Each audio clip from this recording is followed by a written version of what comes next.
Hello and welcome to Kids' Stuff, a Chucky Podcast, a HauntedMTL original podcast. I am your host, David Davis, and this is Season 2 of my dive into the Chucky franchise.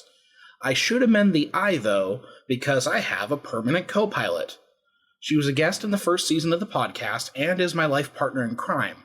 I am joined permanently by Holly Hand, my significant other. Hello, Holly. Hello, David. All right, so you decide you're going to jump on board permanently. Why? Well, I guess I comment too much when you're watching the movies, and I yell at the TV a lot. So I'm here to express that to the entire internet. Oh yes, we're going to talk about what made you angry in the movie specifically, but also as far as horror goes, like I am like an old hand in this sort of thing because I grew up watching scary stuff. You not so much. No, I grew up in a religious household, and we weren't allowed to watch stuff that was super scary, super bloody. So my dive into horror really started with the old school Frankensteins. I love Christopher Lee, and I love Mel Brooks's take on it all. And it was so charming, and that's kind of where I started to love it. And over the almost 9 years we've been together, we've discovered a lot of horror together, and you've introduced me to a lot as well. Yeah, I think a lot of our free time is spent just watching movies together, especially like horror stuff, because I'm obsessed, and it feels like you're kind of getting there too a little bit. Yeah, but I was always kind of a goth kid, along with a band nerd. So I've always been that geek. So well, it's nice to have a place where you can explore that. Well, and the fun thing is, like, I'll ask, like, have you ever seen blank? And you're like, no. And I'm like, you haven't seen blank?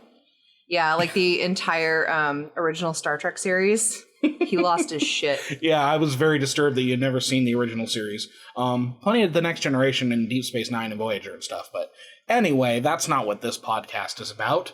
So this move of having you on as a permanent co-host is part of a larger thing that we're planning.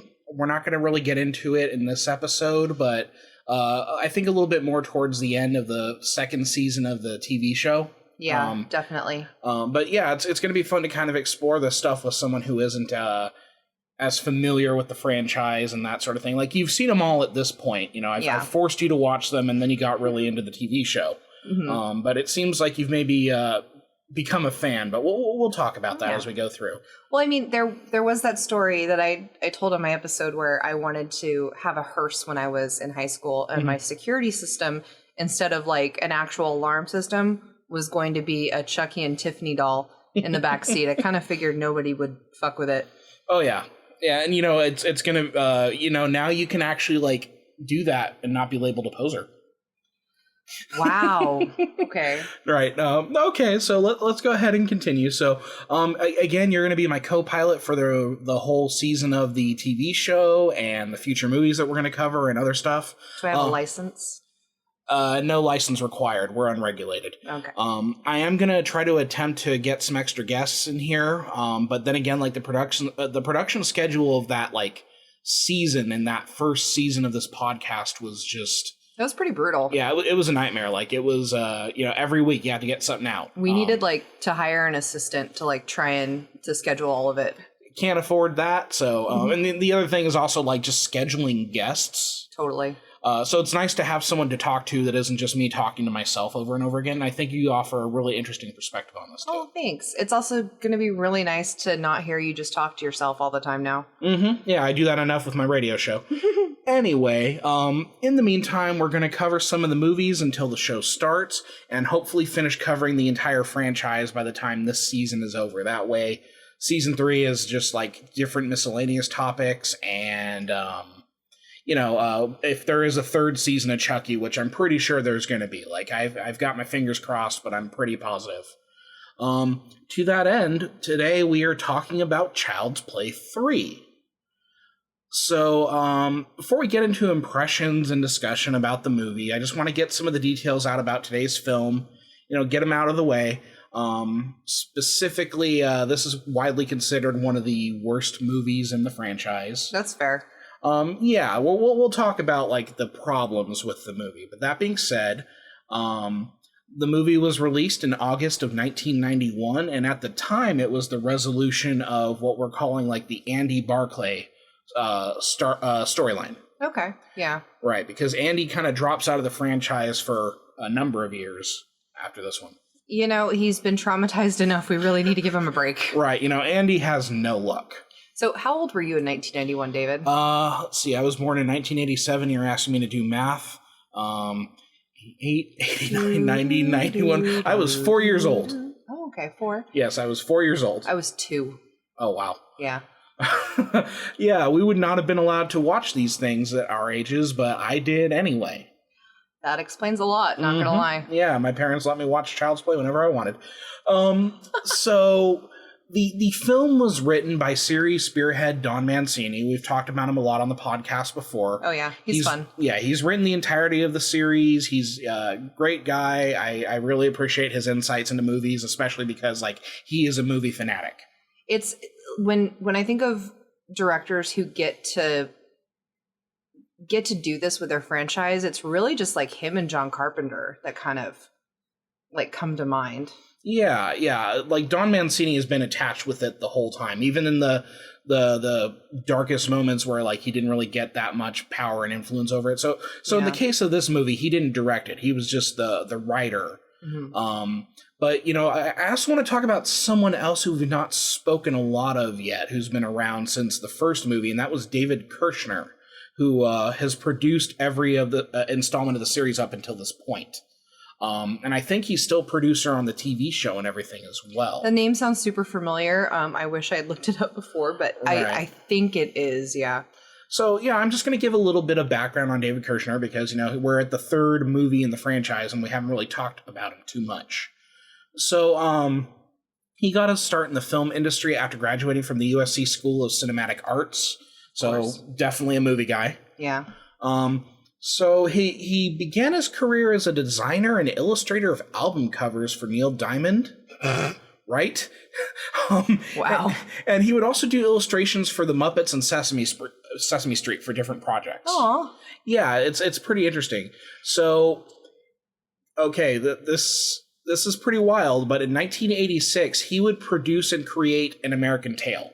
No way. Yes, the Little Mouse movie. That movie traumatized me. Oh. Yes, the little Fievel Mousekefoot. So he would have been a Jewish mouse, right? Why has it got to be? No. I'm trying to understand the diaspora. Yeah. Was he Russian Jew or? I really don't remember a ton of the details. It's been so long. I just remember absolutely bawling and being a very small child watching that movie. Well, the only thing that I remember about that movie. Huh. There are no cats in America. So, he's the guy responsible for An American Tail. Okay. All right, which is kind of weird to think about, but that's not the only child-related thing that we're going to find out that's related to this. He's had a couple footprints in child traumatization. Right. So he's worked with the Muppets. He's worked with Sesame Street. So he's worked with the Jim Henson Studios. He's done American Tail. He would later go on to be chairman of Hanna-Barbera Productions and produce the Curious George movies. Aww. The animated ones that came out recently. I think with that funny guy on Saturday Night Live, Will Ferrell. That's right, Will Ferrell. He was the man in the yellow hat, right? Yes. Okay. I like how you whittled that down. Yes. The funny guy on SNL. That one guy, yeah. Yeah. So Kirshner is the producer of the Chucky franchise, working right alongside with Don Mancini. Mm-hmm. Kirshner was also one of the first people to develop the look of Chucky through pencil sketches based on Mancini's notes. That helped sell the original movie to United Artists, who were the distributor of the original film. I can only imagine while he was at Jim Henson Studios if he came up with some kind of macabre puppet who would kill the other puppets or some shit, and it's a little too dark for Sesame Street Studios. But this Mancini kid has an interesting idea.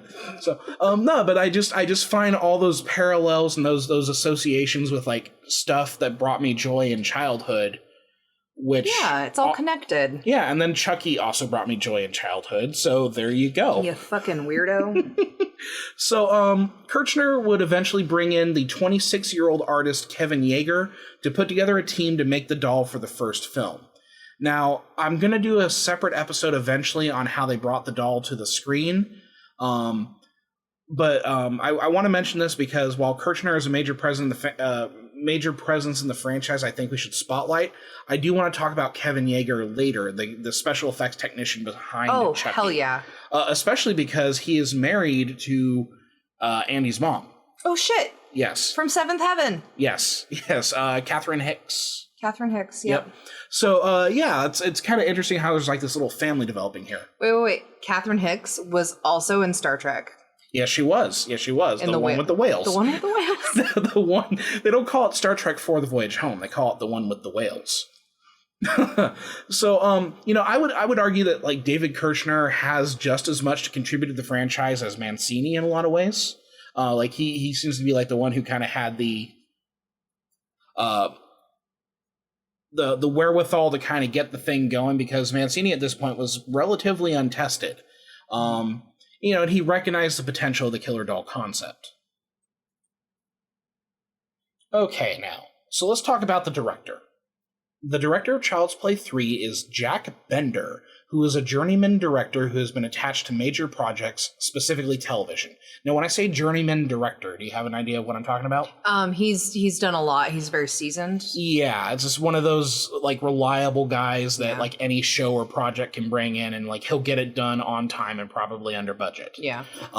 That's an important role in the film industry.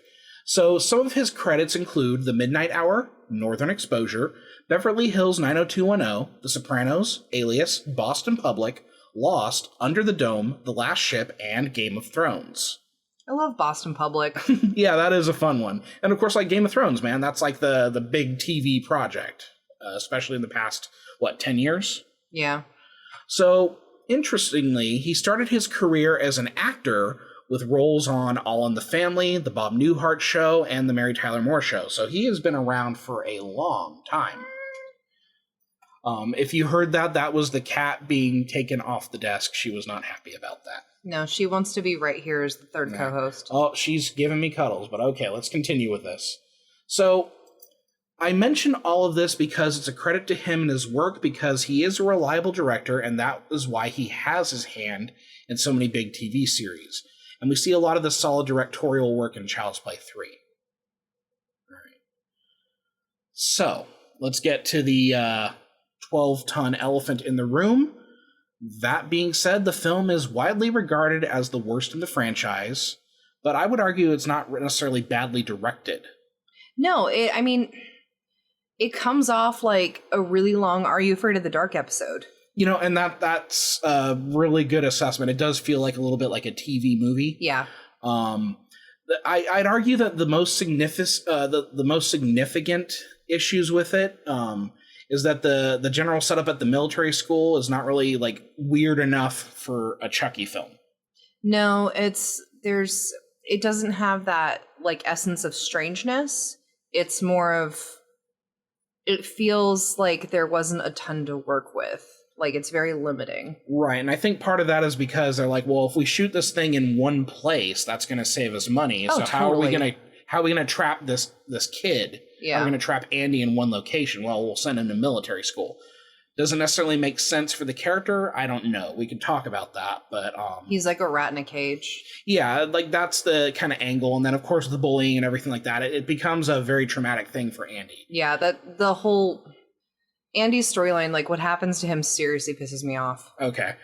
Well, we're going to talk about the your reactions to all that as well. But and the thing is, like as I was watching the movie earlier today, like the pacing isn't terrible. It's not. I don't really see any like questionable or poor shots. I mean, they're like TV cinematography, but it's not terrible stuff.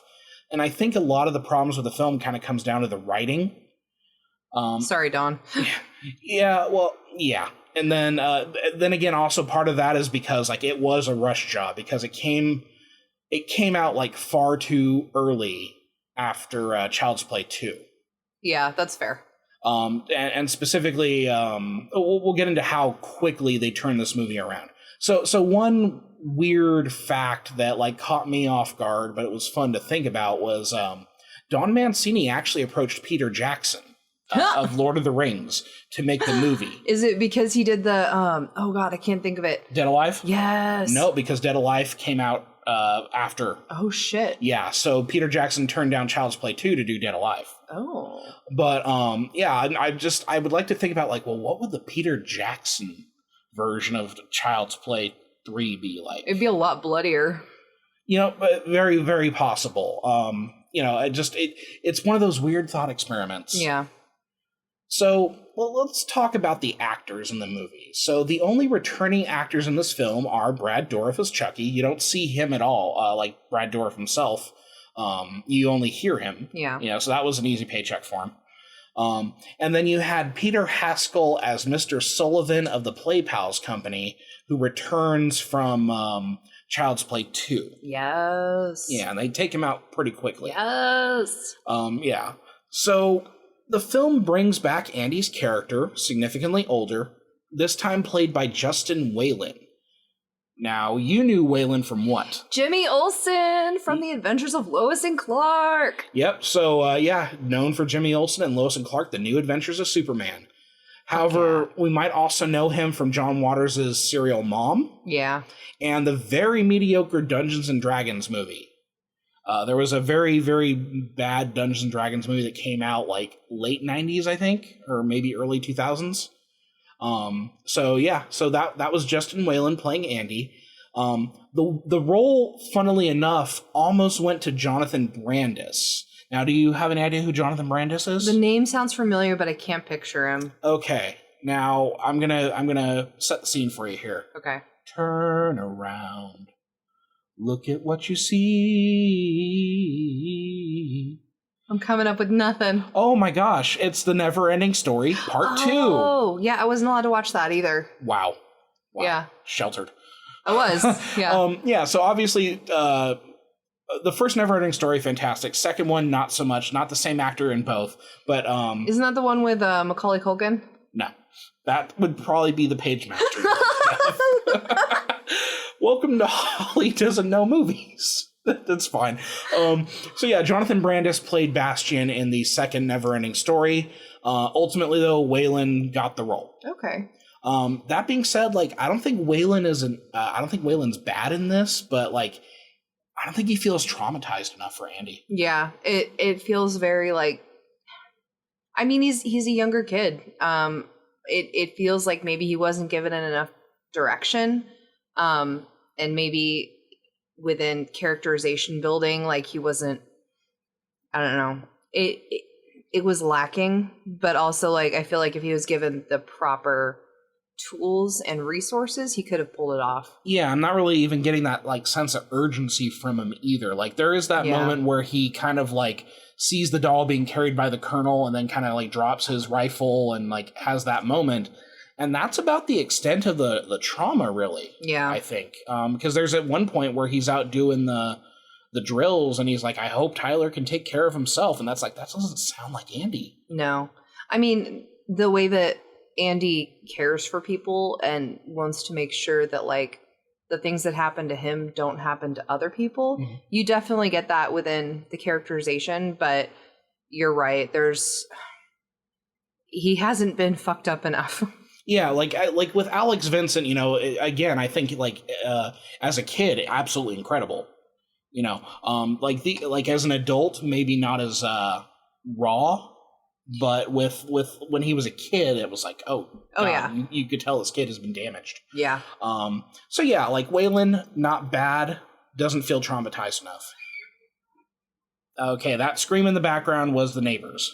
So don't worry about it. You didn't hear a crime. We didn't get a soundboard quite yet. So, rounding out the cast of the kids in this one, let's talk about them. So, first of all, we have Jeremy Silvers as Ronald Tyler, who I would argue is the secondary protagonist of this movie. Yeah, he's the B-plot. Yeah, so Ronald Tyler is this cute little kid who is also at the military academy, and Chucky gets that bright idea of like, well, I can just take over this kid. Yeah. Or in one of the really questionable lines that got cut from the movie, Chucky's going to be a bro. It didn't get cut. It was in the movie. Well, it was cut in a lot of showings, but these are like the okay. So I recently purchased like a set of the films just to like because I originally had them like streaming in old VHS copies, but now I have like all the Blu-rays and everything. So well, I'm glad they cut that out just because like it did not age well. Yeah, it's one of probably one of the cringier lines in the franchise. Yeah. Now, until it was written by a white guy. Sorry, Don. So as far as Jeremy Silvers goes, like he's good. Like I like Tyler quite a bit. He's very hopeful. He has this innocence about him. I love how telling Chucky not to swear. Right. And he keeps calling him Charles. Mm-hmm. It's very endearing. I love that, his dad's a pilot off somewhere and that the higher ups of this military academy are essentially like his guardians, keeping a watch over him. They're not as tough on him as all the other people are. Yeah. And I really like the character of Ronald Tyler, and I'd hope to see them again, and we'll talk about that. But, unfortunately for Jeremy Silvers, I don't think he's going to be back in the franchise. Probably not, which sucks. We hope the best for him, but the legal system kind of has a hold of him at the moment. Yeah, or at least in 2018 they did. Yeah, I'm not going to give away too many details, but he was in some legal trouble in 2018. I don't want to get into it, but you could look it up if you're curious. It's just unfortunate, and it's sad to see, but like. But maybe with the series bringing back so many of the original actors, maybe there's a redemption arc there. Yeah, or you can always just recast the character. Yeah, I know. All right, so next on the list is Dean Jacobson as Harold Whitehurst. He looks like the friend from not Family Ties. I know what you're talking about. The Wonder Years. The Wonder Years, yes. Yes, he looks like the kid from the Wonder Years. He also looks like if you like starved a teenage Harold Ramis. A little bit. Yeah. So yeah, Dean Jacobson plays Harold Whitehurst, who's kind of this like cowardly, cringing kind of recruit who befriends Andy. He tries to tell him like the rules. Yeah, I just don't have a lot to say on the character because he didn't really appeal to me or anything like that. He was the character who's like, abandon all hope, ye who enter here. Yeah. Now, interesting you mentioned abandon because it seems like Dean Jacobson abandoned the film industry. Ooh. Yeah, he just kind of vanishes after 2009. I have no idea what he's up to. Like I tried looking him up. I look up all the actors to see what they're up to, but yeah, 2009 disappears. Oh wow. So well, more power to him if he's having a private life. Yeah, and that's not a judgment on him or anything like that. But yeah, sometimes these actors just disappear. They make a few movies and then bam, gone. All right, next we have Travis Fiennes as Cadet Lieutenant Colonel Brett C. Shelton. That's a fucking hell of a name. Yeah, that's a hell of a list on the call sheet there. So these days, Travis Fiennes, he is a writer and director, but I do want to mention that he did play Kyle Menendez in a TV movie about the Menendez brothers. Which is so great. Mm-hmm. The movie was 1994's Menendez, A Killing in Beverly Hills. And yeah, what he does is he tends to write and direct, so he currently has a film that he's written and he's directing in production right now called Aaron, but I can't find much information about it.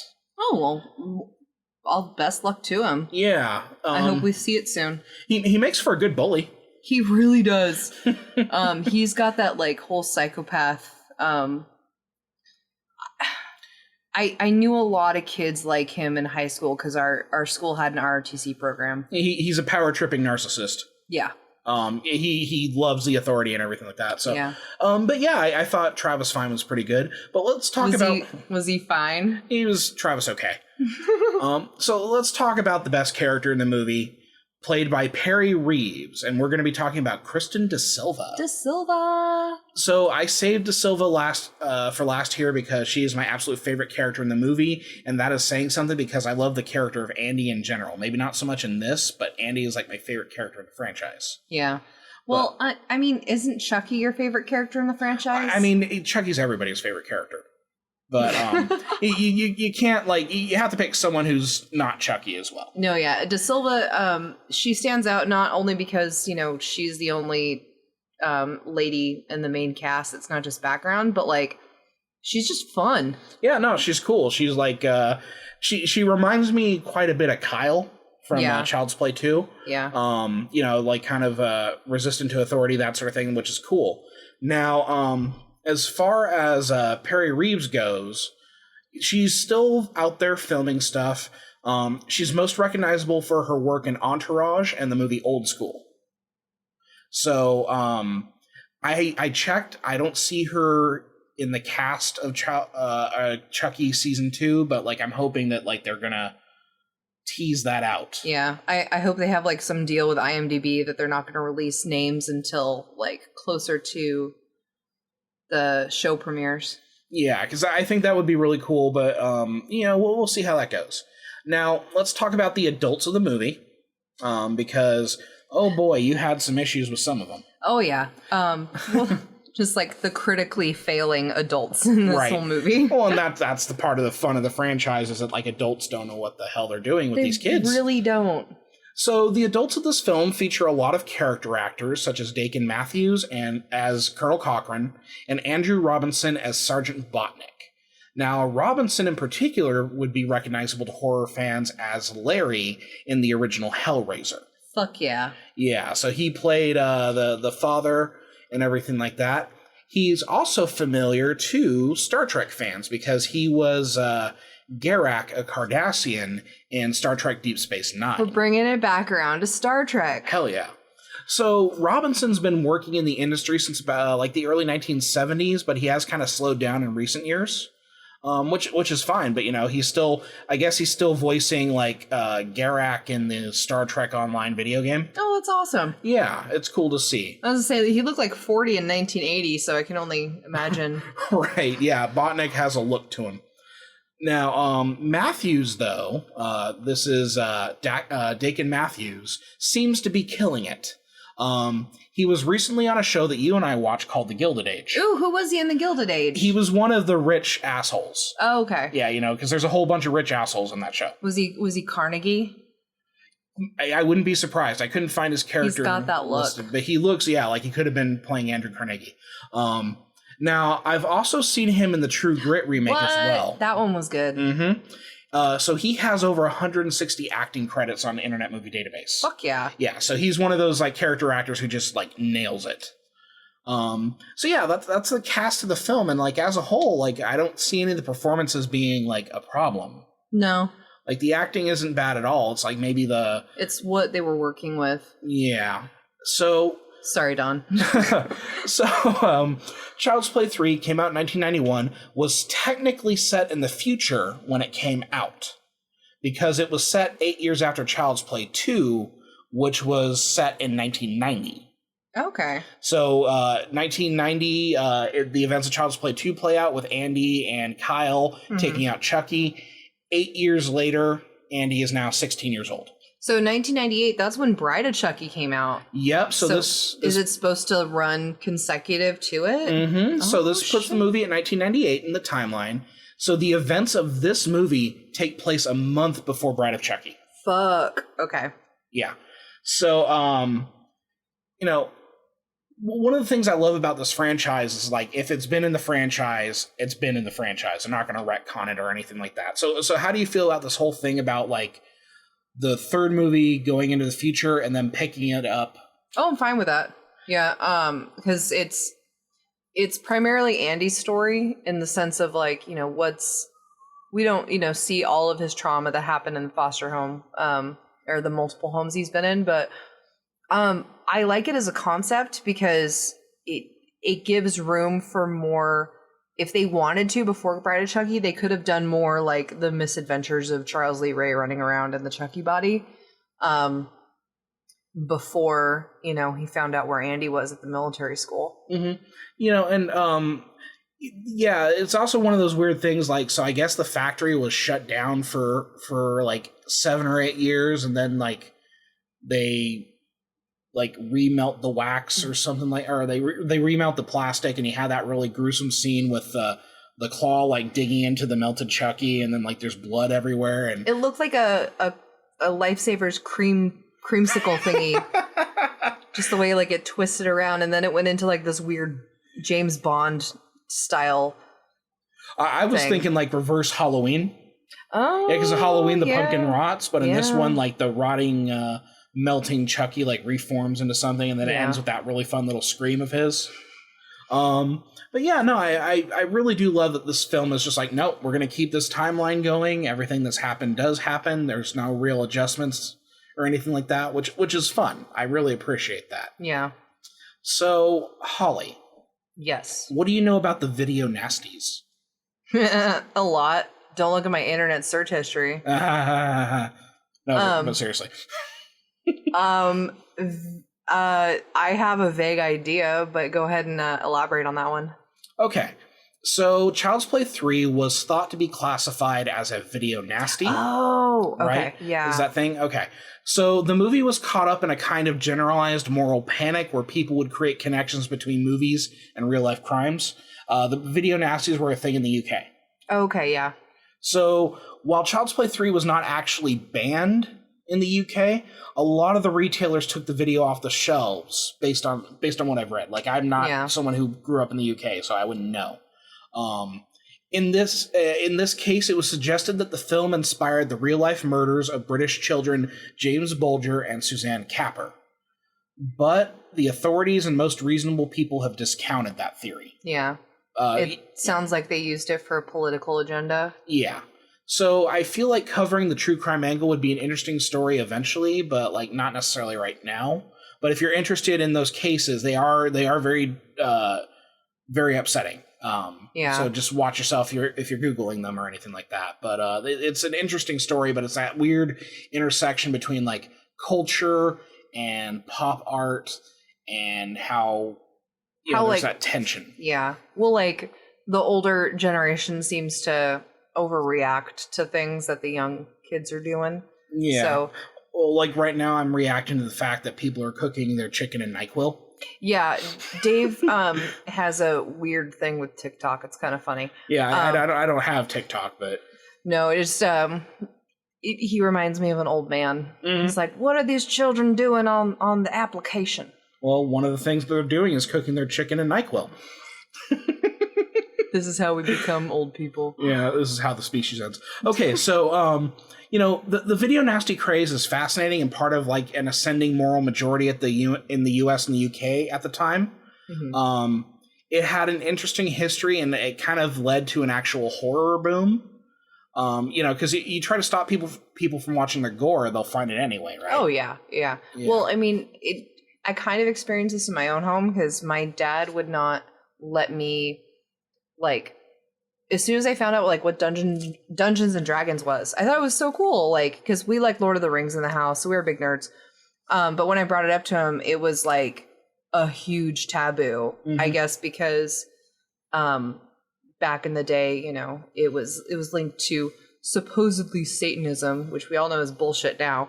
Yep. But they tried to use it to keep the children safe. Yeah, so it's not going to be like your dad bought the whole satanic panic thing going on. Oh, yeah. That was a huge thing in our church. Oh, okay. So they talked about, like, Michelle Remembers and... Culture, like it was a whole culture war thing. Yeah. That the church embraced for sure. And that's kind of also connected to, like, what's going on with the video nasties and the emergence of VHS tapes and, like, that idea of the moral majority of the 1980s and early 90s and that sort of thing. Yeah, and it doesn't set those kids up for success. Let me tell you what. It's a fascinating topic, though. It's definitely worth looking into.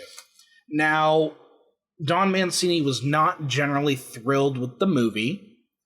He says it's his least favorite. We can probably attribute a lot of that to the time crunch, because this movie was released 9 months after Child's Play 2. Jesus Christ. Yeah. Were they getting pressure from the studio? Yes. Okay. The studio saw Child's Play 2 as a huge hit. They wanted a movie right away. Oh, totally, yeah. Yeah, like, literally 9 months and then bam, here's Child's Play 3. Yeah. Which I think is the biggest problem because, like, the setup itself isn't bad. It's just they didn't go through all the iterations to polish it, I think. Yeah. And I mean, that also kind of makes sense with the time jump with the kid, because they've done 2 movies with a younger actor exposed to all of this stuff within a relatively short amount of time. I can only imagine, like, maybe the parents were bargaining for, higher pay. There's also child labor laws, especially with like really young kids like that. You can't work them too hard. It probably was just overall a better call to like make Andy older. Right. Yeah, and I could definitely see that as being part of the thing, part of the process of like, okay, well, we're going to recast. Obviously, like, just having like this little kid deal with the same sort of setup and situation again for a third movie just begins to kind of get a little ridiculous. Beating a dead horse. Yeah. And that's some of the criticisms of this film, is that like they say it's just kind of like, there's nothing to it. It's like a stock sort of. It's a filler. Yeah. It's a filler to move the story along to the next chapter. Yeah. So, Don Mancini, not really a fan. We haven't really seen a whole lot of references to it later on in the franchise. Like, Andy does mention going to military school and everything like that. He definitely becomes a better shot. But yeah, so like the time crunch is definitely a significant factor. Now, the series kind of died with this one until 7 years later with Bride of Chucky. And the thing is that, like, even director Jack Bender in 2017 said this movie is, quote, kinda silly. That's fair. I mean, I'm glad that they're being real about it. Like the franchise as a whole is silly, but like, what is it about this one that makes it sillier than everything else? I think it's the whole military school aspect of it all. Just the absurdity of the bully character. The whole premise of Chucky mailing himself to Andy, like. Which he tries several times in the franchise. He does. I mean, I get that. It's a trope at this point, but it's just it doesn't feel as high stakes, even though there's the battle scene at the end. Yeah. It doesn't feel like it moves the plot of the series as a whole along, which I get because it's the third movie and they were rushed to do it. It was mainly like a studio deal, and I don't know. It just... Well, and the thing is, like, the plot feels a little unfocused because we're dividing our time between Tyler and Andy. Yeah. And, like, it just... It does... The stakes don't feel high enough when it comes to Charles actually soul transferring into Tyler. Like, he's trying to do it, but the stakes don't feel very high. Yeah, like, again, I think, like, there's a good movie in there. Like, I enjoy it every time I watch it. Like, I have no issues watching this movie whatsoever. Even as, like, the worst of the franchise, technically, like, I still adore it. But it's one of those things where it's like, I wish they didn't rush it. I wish they didn't rush the production, gave them more time to kind of, like, iron it out and everything like that. Because I think the concept of, like, the military academy could have worked. Yeah. It just Chucky doesn't do enough in that setting. Yeah. If the Andy actor had more time to work on characterization, like that could have helped it quite a bit as well. Okay. Well, okay, here's a fun thing. So, the early draft of the movie did involve multiple dolls. We do get a hint of that in the scene with the good guys company guy. Yeah, because you have the two dolls that are talking back and forth, and then Chucky's there and everything like that.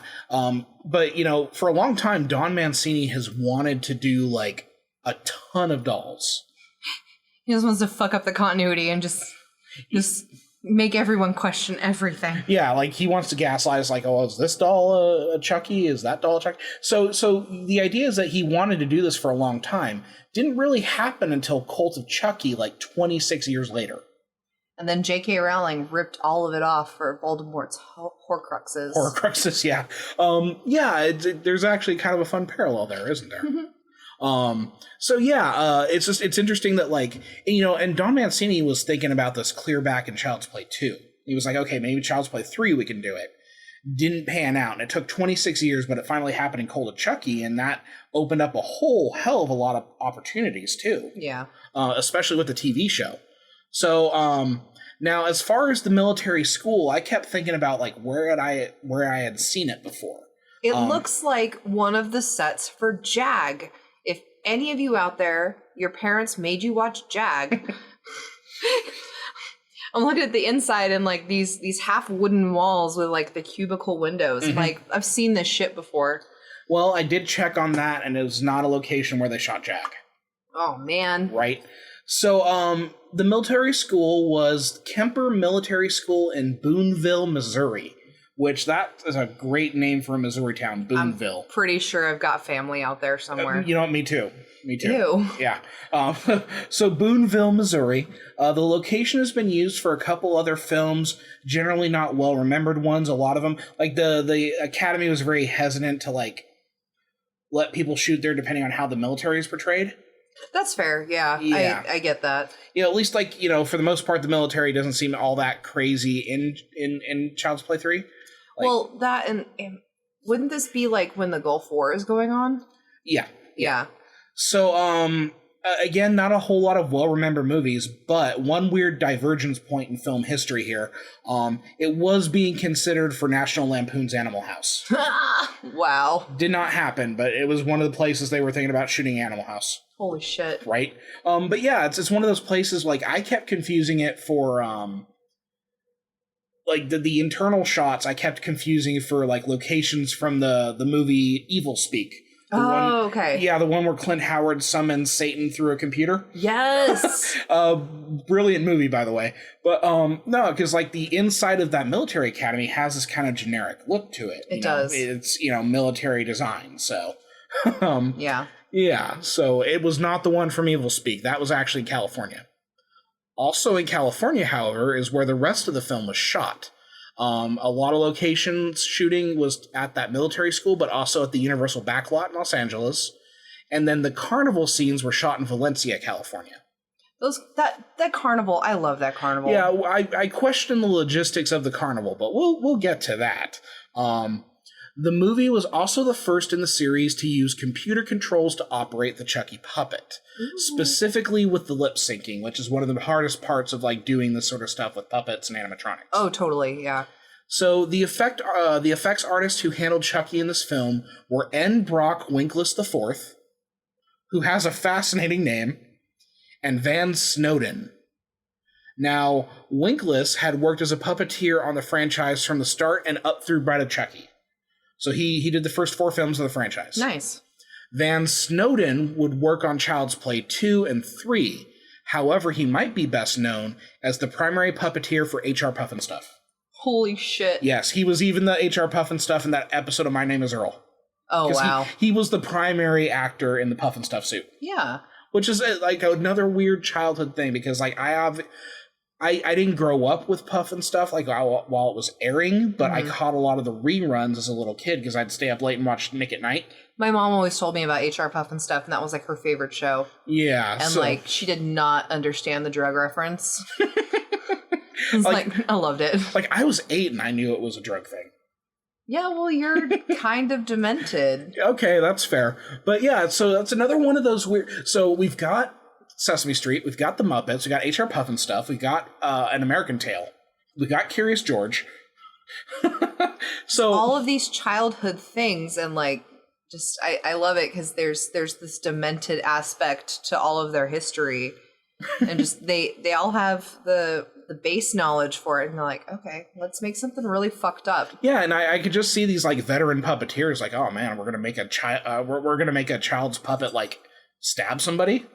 That had to be really refreshing because you know, at some point in your job when you work with kids, I can only imagine just you probably just want to blow your brains out at some point just because it's too much. I don't know. Kid stuff. Hey, I dropped the name of the podcast. There you go. All right, so that's kind of the background of the production, the actors, everything like that. So, like, you know, we have a pretty good base of the film. We watched it today before we recorded. So, like, Holly, what's your overall impression of the movie? Where would you rank it in the franchise? You know, why? My My overall impression of the movie, I don't like authority. So I have a really big issue with just the whole military academy aspect. I get from a logistical standpoint of making the movie, it was a good choice, probably cost effective, probably just easier throughout. But just the way that they treat the children, I'm not okay with. You were very vocal about that. I was, yeah. Every time we watch this fucking movie, I'm like, oh fuck, it's the one with the military school. God damn it. Mm-hmm. Yeah, when I put it on, you're like, oh, it's this one. God damn it.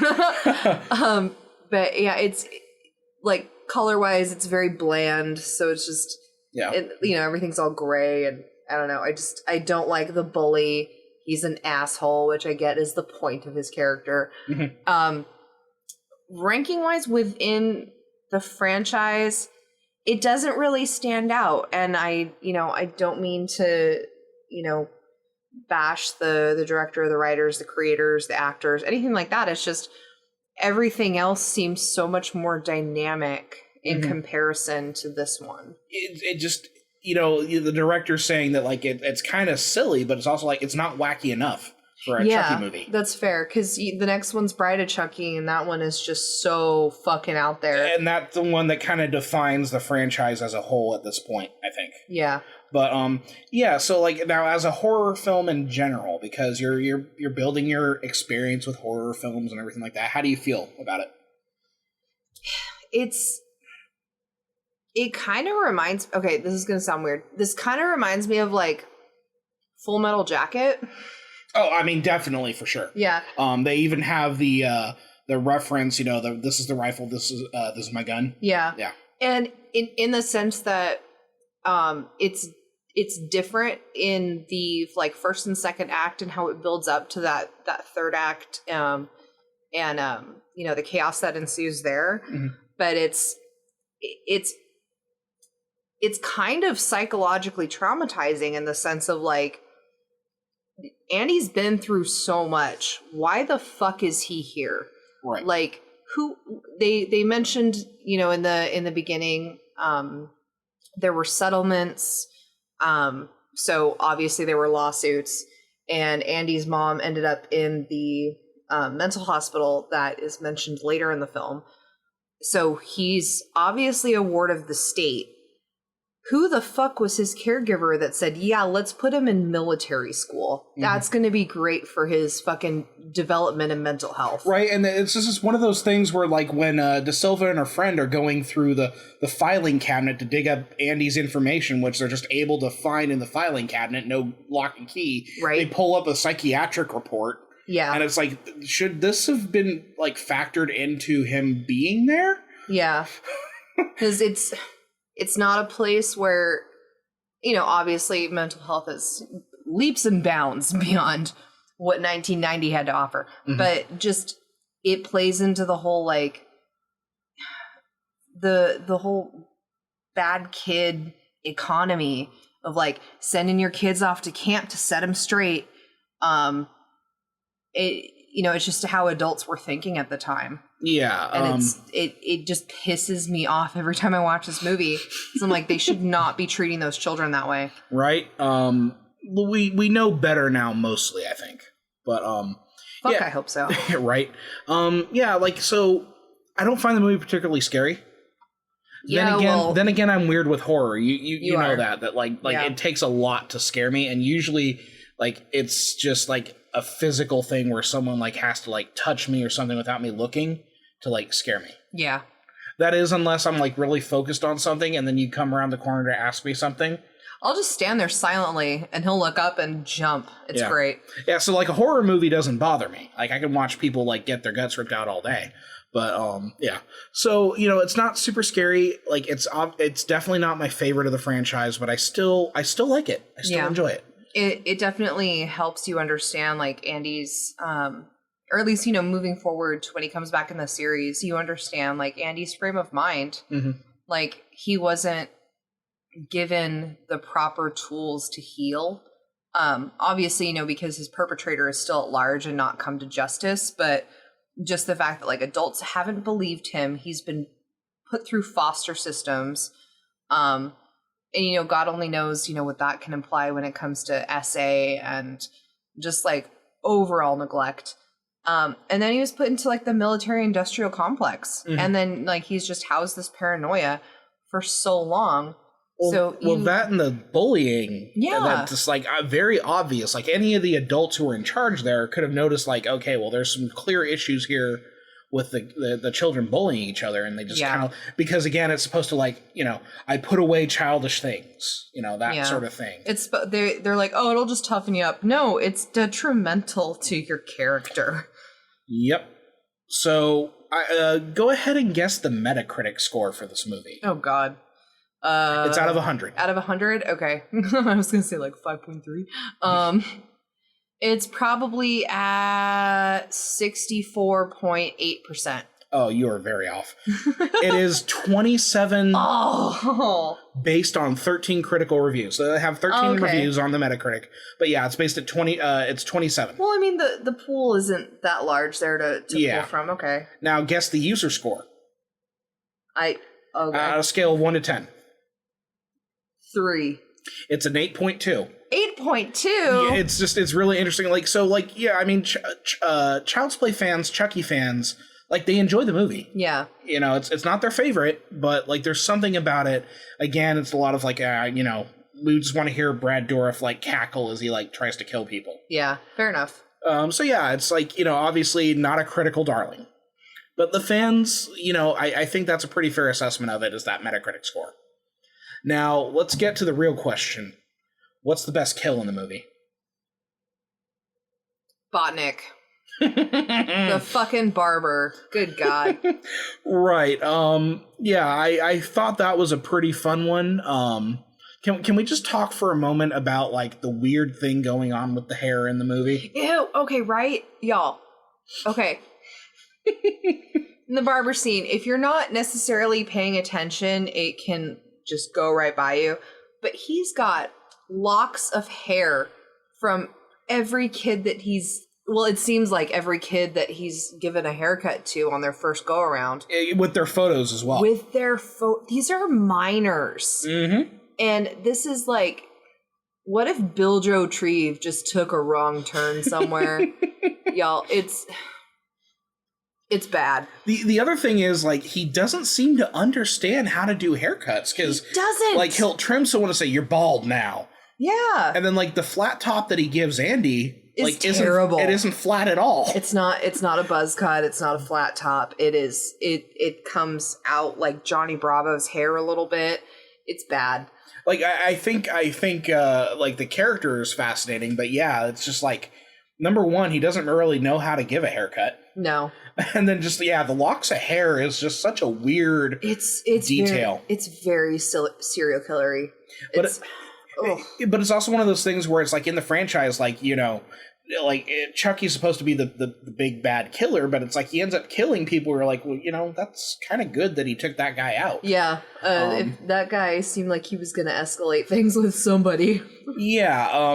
Especially with some of, like, the nervousness of the kids around him and that sort of thing. Like, when he comes through the mess hall and he starts, like, checking to see who needs a haircut, he'll literally grab a kid by their hair and yank their head back while they're eating. It's assault, but it's also like it seems like the first steps in grooming, where it's like, a Catholic priest picks out a certain altar boy and be like, you need to come to my office later.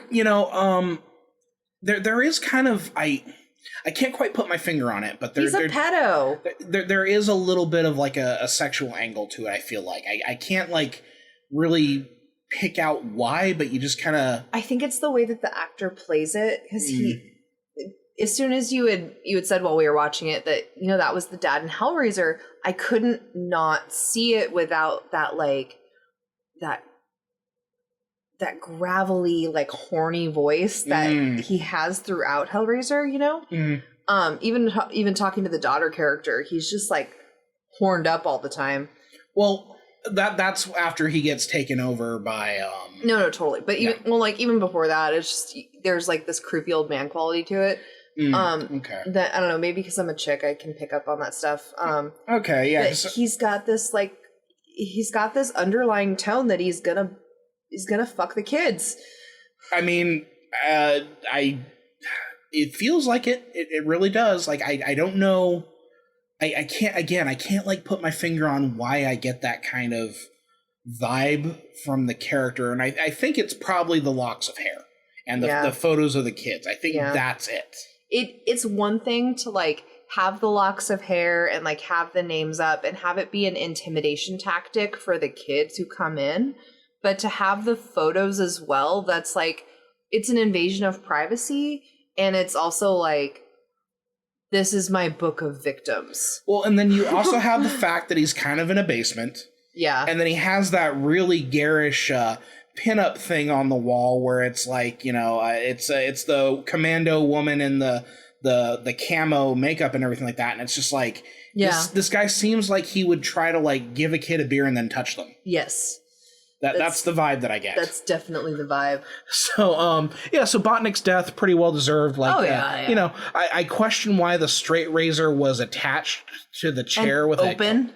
Yeah, because he literally has the straight razor hanging from the chair itself. It's not in with like a thing of barbicide or anything like that. Which tells me he hasn't like sanitized that straight razor. I think also the scissors he used to cut what's his name's hair, he then uses it to trim his nose hair or his mustache hair. That's right. So he's like super into grooming as well, which is kind of funny because like if he's a self groomer, you would think that he would know how to do some shit on other people, but obviously he hasn't looked at a basic haircut guide.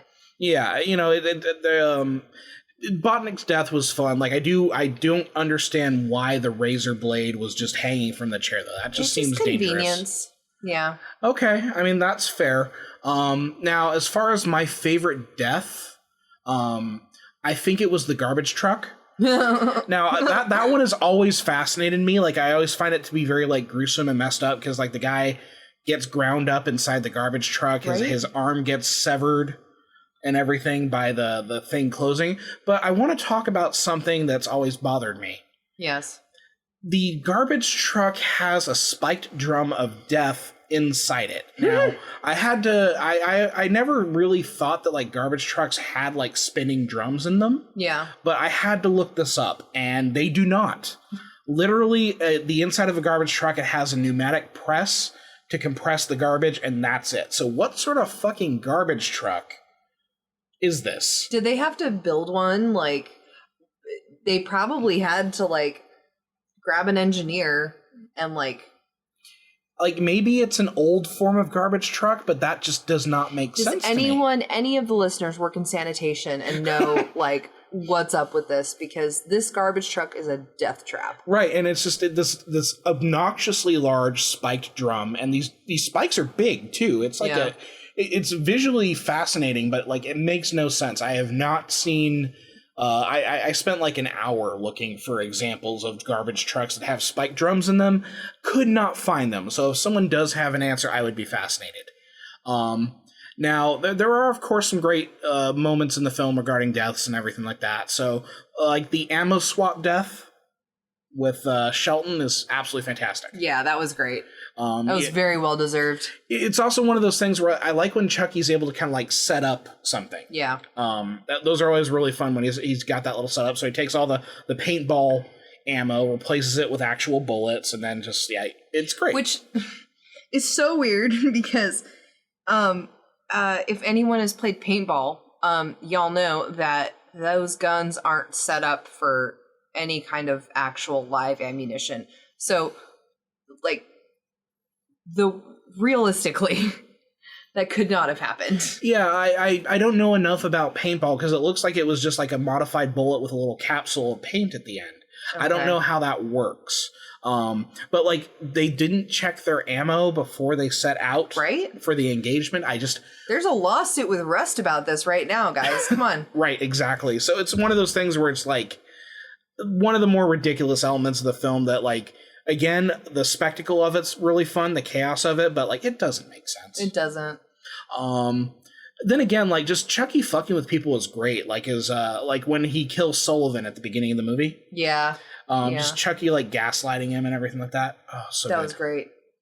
And so well deserved because just the guy's corrupt, obviously, and it's just Chucky kills, but he also, like, he takes out some necessary evils, which I appreciate. Yeah, because like when they do the business meeting at the Play Pals company, you know, they're very dismissive of Andy and like Andy's trauma and everything like that. You know, everybody's gonna forget Andy Barclay and everything like that. So it was fun to see Sullivan just kind of get his shit clocked by Chucky. Yep. So one of the things I love about this franchise, and we get a bunch of it in here, is Chucky's little legs kicking. Yes. So good. Like every time I get a shot of Chucky like dangling from something and his little legs just kicking frantically, it warms the deep, he loses dark his part of my shit, heart. y'all. It's yeah, great. Yeah, I laugh like an idiot. But you know, the other thing is like I love it when like Chucky like in doll form, when he's like pretending to be just a regular doll, like how clumsy people are with him. Yeah. Like every time like someone like drops him, or when Tyler is carrying the package that Chucky is in. Yes. Yeah, he drops it down the stairs, and I'm just envisioning like Chucky just like, you just gotta hold the pose, don't curse, don't say anything. It's one of my favorite little funny gags in the franchise, and I thought this movie was particularly good with that sort of shit. Yeah. Like at one point the Colonel like just dunks Chucky head first into he does it into a dumpster and then a trash can. Yes. And it's just I love the idea of like Brad Dourif maybe like muttering under his breath like something like "fuck this guy" or something. And it's great because with the visual, it's when they show the doll, it's literally just the legs. So there's no kinetic energy moving throughout the body, obviously because it's plastic, but you don't even see it in the arms or the head. So when they'll do like a back shot of the full doll, and then they'll do a front shot of like Chucky's face reacting to like if he's having to hang on to some bars or some shit. But there's no like flow through movement, so it's very comical. Yeah, just the way it's just the legs moving. Like I could watch like a 10-hour supercut of Chucky's little legs dangling. It's so good. So let's talk about that specifically. That sequence, which is the fun house at the carnival. So good. So number one, what the hell is this carnival? Is it a really cheap amusement park, or is it a moving carnival? I think it's a cheap amusement park because it seems so it's too elaborate for like a traveling carnival. Right, especially that fun house that's actually like an indoor roller coaster. Right. That actually gets some decent height. I was looking at that and I'm like, you know, that has got to be a bitch to move. It reminded me of Wonder Wharf from Bob's Burgers. A little bit, yeah. Yeah, like the roller coaster in the movie. Yeah. Yeah. So like part of the big climax of the film is Andy chasing down Chucky, who's taken Tyler hostage, trying to find a place to do the soul ritual, and they go into this fun house. I think it's called the Devil's Den. And oh my god, I would love to spend the night in that fun house. It's so neat. You're literally in the flames of hell. It's so much fun. And the great thing about it is it looks like it was designed to maim a child. It does. Like in the best way a carnival ride can do that. It is like incredibly unsafe when you look at it. Yeah. It also had a bit of I know Casper with Christina Ricci came out later, but it's got a lot of like that vibe with the chair that goes into the secret room and does like the toothbrush. Do we both have a fixation on like roller coaster vehicle sequences in films? Maybe. Because also like Raiders of the Lost Ark, Temple of Doom. Do you love the minecart scene? Yeah. Okay. Of course I do. I think we have. There's just something about those scenes where they're in like a little minecart or something, and I love it. It's like, man, I would love to ride that.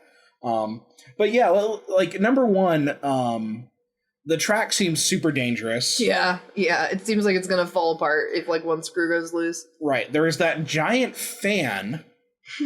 Yes.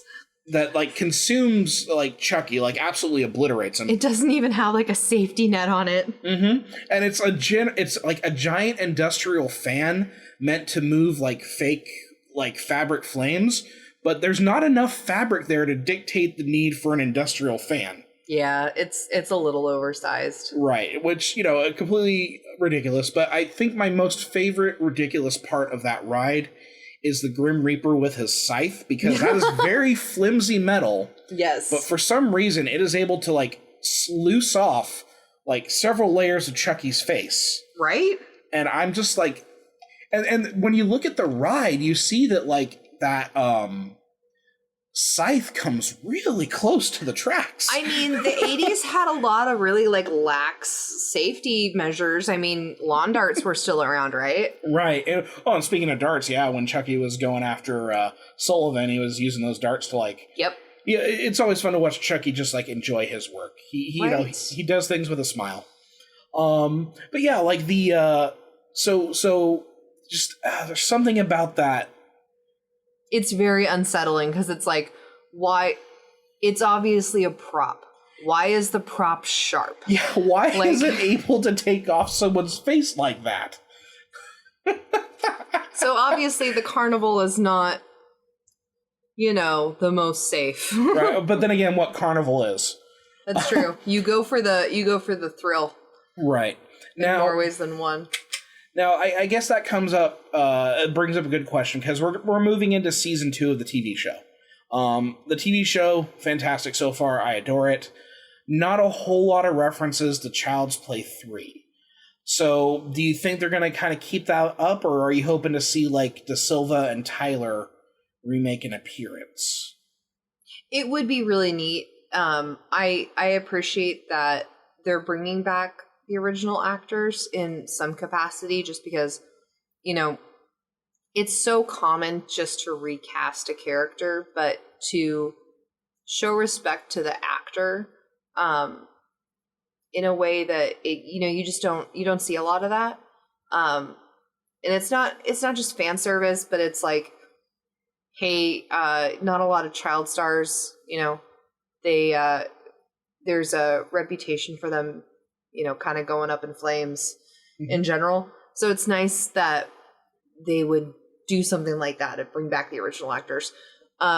With that said, I mean, they're going to be in a Catholic school, so they're in a setup that is similar to a military style school in the sense of rules, rigorousness, curfews. They're trapped in a certain area. I think we're gonna see some parallels. Yeah. I hope we do at least.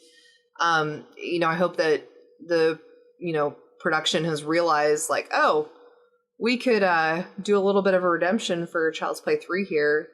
Yeah, thematically, it seems like it's kind of another take at that. Yeah. And also, there are a lot of people who are out there who have survived, Charles Lee Ray and to an extent Tiffany, and it's I'm curious about them. The fact that Kyle came back was right? I was overjoyed by that. Yeah. That was rad. So Chucky has really messed with people, and I would love to see how is De Silva after this experience? How is Tyler? Because Tyler is literally in the same position Andy was. Yeah. How did he develop? And then of course we could also talk about Jesse and James and Bride of Chucky, which we'll talk about. It wasn't Bride, it was Seed. It was Seed. Yeah. Anyway, it's just it feels like it would be really interesting to see these other characters who have been for lack of a better term, touched by Chucky. Yeah, because nobody believed Andy, and his mom is in an institution because of it.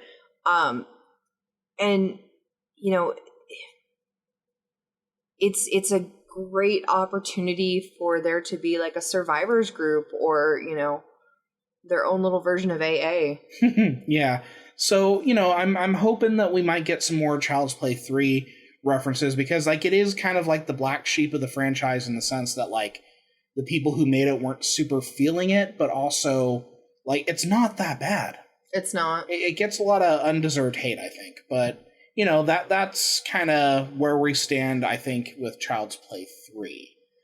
So the next one we're going to be moving into is, of course, Bride of Chucky, which, it redefines the franchise, ultimately, probably for the better. Yeah.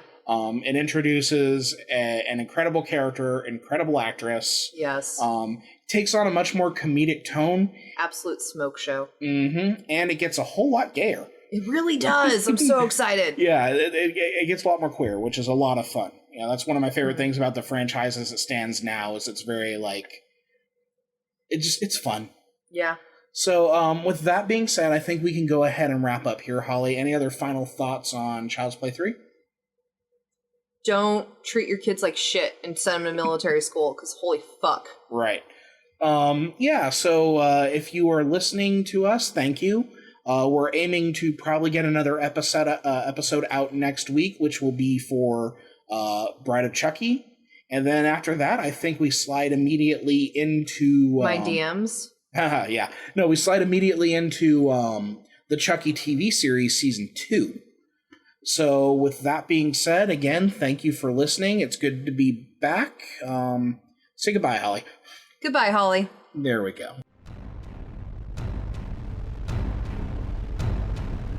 You have been listening to Kids' Stuff, a Chucky podcast, a HauntedMTL original podcast.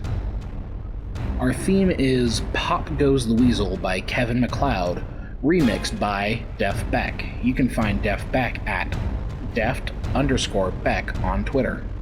You can find more of Kevin MacLeod's music at incompetech.filmmusic.io.